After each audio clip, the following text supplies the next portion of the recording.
Hi, everyone, and welcome to the Zero to Empire podcast. On this episode, I have Mike Carbone. He's a leadership coach, and this is definitely not an episode you want to miss out on. So make sure to stay tuned, pay attention to what Mike has to say. He has a lot of valuable insight, and his story is impressive. So make sure to stay tuned and watch or listen in.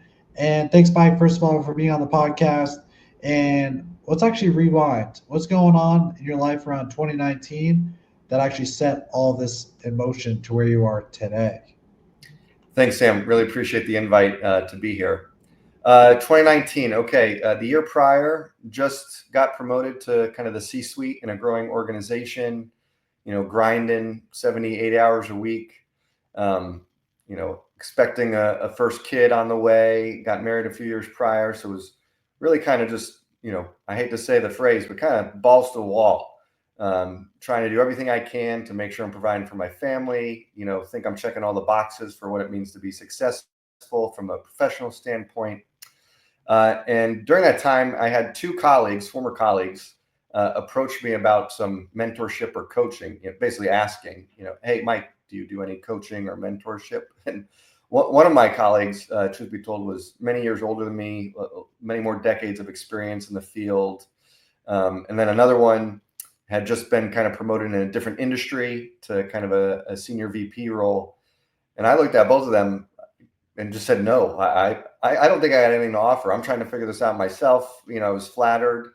And I ended up saying, to my own probably chagrin that, hey, you know what, if in 6 months, reach out again, maybe I'll have some time. We can connect, go have a beer or something. But I did not expect to hear back. But 6 months later, then the pandemic happened, shut everything down. And they both followed up. They both said, hey, so you told us to come back to you if, things had slowed down, and things have slowed down. So can you take us on and do some coaching? And I was like, man, I don't know what I got to do. I said, I got to go learn something first. So I signed up for a weekend coaching course. That's solid, and that's quite the story. I'm glad they actually followed up with you and you were able to coach them. And when it comes to the weekend coaching course, what was that like, and what surprised you the most? Yeah, sure. Two things stand out. One is I thought I was going to that training for kind of like a tactical checklist. This is how you coach. What I ended up getting was an experience with something called my own inner critic. And so really it was kind of a transformational moment that, deep realizing that deep listening is a skill that I could learn. Another kind of key standout was our brain it makes sense of life through storytelling. And a lot of times we're not doing that on purpose, right? And so how do you help someone, for me, it was helping myself, understand the story or unpack the story that my brain is telling me about a situation, an experience, or an event in a way that builds my self-awareness on where my blind spots are and where my strengths are. So, for a quick kind of 12-hour course over a Saturday and Sunday morning, it was pretty impactful. And from there, I was just like, okay, I'm going to go all in on this, see what happens. That's solid, and that's great. You were able to learn from that and go about it in the best way possible. And how did those early coaching sessions compare to your experiences in leadership? Yeah, another good question. Well, one thing it made me do is actually made me go get a coach. And I didn't want to not be my full self on my own and then try to walk with someone as they became their full version of themselves. So I think an early lesson for me was I got to get coached too if I'm going to be anyway decent at this. And then, I think the other thing that was really helpful was, as a leader, I used to think clarity came from having the answers, right? I mean, that's what people look to you for. But coaching taught me that, it's better to be the one asking questions. And then, I guess for me, coaching conversations ended up feeling less like directing traffic and more like holding a mirror. Less honking, more growth, so to speak, I guess is the metaphor. But what it really did for me in differentiating who I saw myself as in terms of a leader was someone who can reflect back the full picture of someone else, and less of like a air traffic controller. Yes, that's actually very insightful and that's important to know. And when it comes to your ideal clientele, who are they? Yeah, man, I've gotten quite a spread now, I would say. So you're asking ideal. I think a couple come to mind.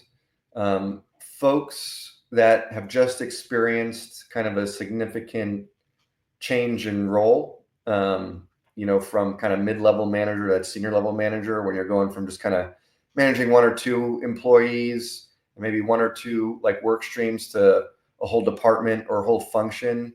Um, those are some clients that I've noticed kind of upticking. The other group of leaders who I get are those that are kind of like I call them like parallel work and life transitions. So, like a career changer, or I'm thinking about making a career pivot. I've been in this role or this organization for 10 or 12 years. I'm looking for something more fulfilling. Looking for something that's going to like feed into my purpose. So I think those two come to mind, kind of like probably the client that was most like me, right? Working 80 hours a week and made this jump to kind of some more executive authority, or someone who's like trying to figure out kind of both elements of their life and find that balance and purpose. That's solid, and that's really cool to have two client profiles. And what would you say are the unique challenges they usually face? Yep, another good one. Well, I think on the high achieving side, right, those kind of executives, and I use the term not in a bad way, but that's kind of the picture I'm trying to paint. They need help letting go of control.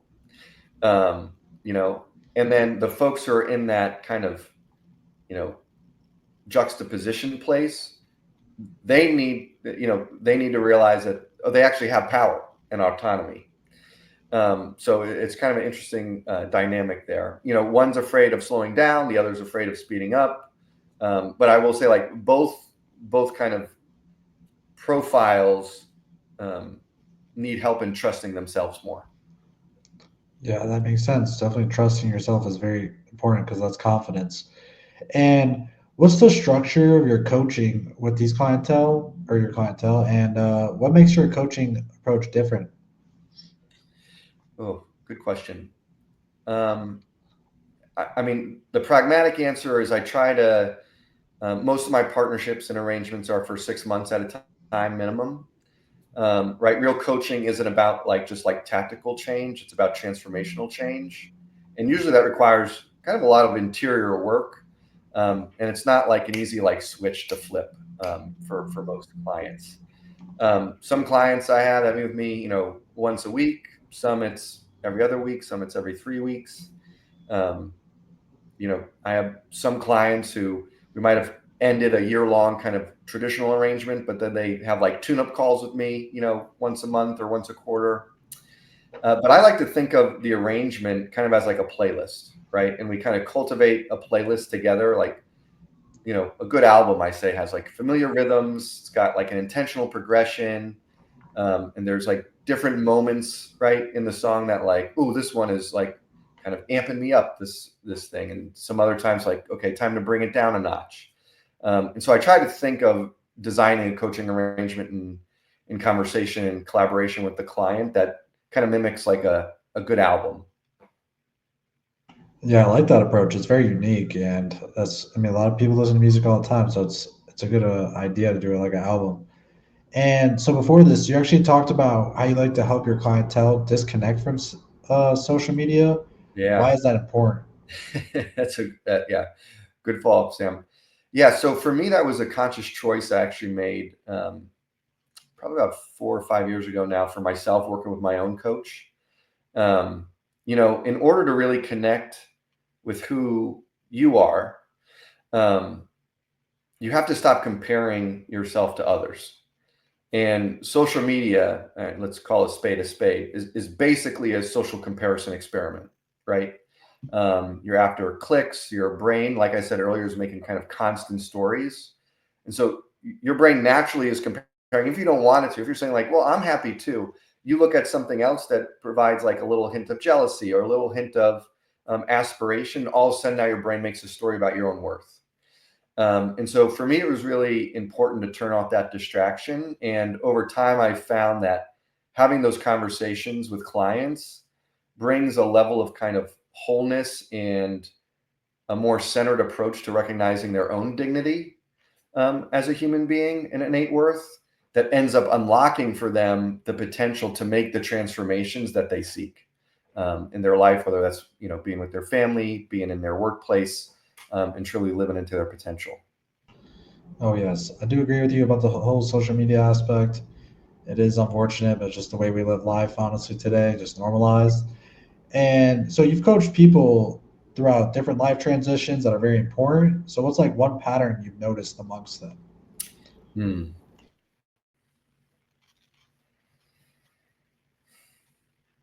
Great question. I think the biggest pattern in those instances is recognizing that, well, actually, I'm going to go back to my music analogy. So there's a singer songwriter named Robbie Williams. I'm sure people have heard him, but he's got a lyric in one of his songs that says, um, "You're both the painter and the paints when you're painting your own fate." Um, and I think the pattern I notice, especially in clients who are going through kind of one of those significant transitional moments, is sometimes they think they're just the paint, or sometimes they think they're just the painter, and really they're both. And unlocking that and giving them that freedom, that room to just kind of explore that within themselves, tends to lead to some amazing outcomes and transformational experiences. So I think that's probably the pattern that resonates the most, is that there's usually kind of like a single-minded approach to my own fate and the choices I have, versus saying like, no, actually you're the artist and you're the palette. Yeah, being open minded definitely helps change your life. And for someone that's actually considering coaching for the first time, what should they look for in a coach? Yeah, man. um, well, they should look at my website.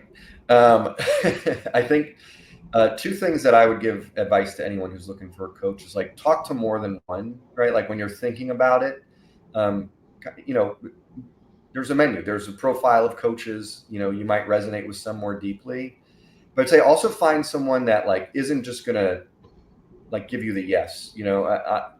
I call it like an invitation to challenge with my clients. Like one of the first things we do in a conversation and like making an arrangement together is like, I ask like, how do you want me to challenge you? Like, you're not paying me money and hiring me to like just be like, oh yep, oh, and I feel for you, and yep, that's tough, and what do you think you should do?